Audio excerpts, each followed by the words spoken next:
Go. I'm Ivan Lewis. I'm the Shadow Secretary of State for International Development. I'm here in Goma, Eastern DRC, to see for myself the impact of the recent outbreak of violence, which has caused yet another humanitarian crisis in this part of the Democratic Republic of Congo. I'm visiting a project which is a partnership project between World Vision and Heal Africa, focusing on one of the great tragedies of this part of the world. That's impunity with which women are the victims of violence. I've just sat with two women who've talked movingly and powerfully about their horrendous experiences. One woman who saw her home surrounded by militia in the middle of the night, saw her brother and mother murdered, and then was viciously raped.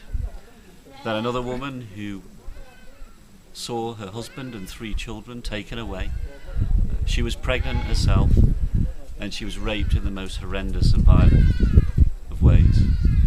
Those women talked about how they'd given up on life, how they felt that they had no human value, they had no future. And then they found themselves at this project here in Goma, which does a tremendous job in trying to support these women rebuild their lives. Counselling, medical care, the beginning of learning some occupational skills, having a sense of perhaps some hope about the future.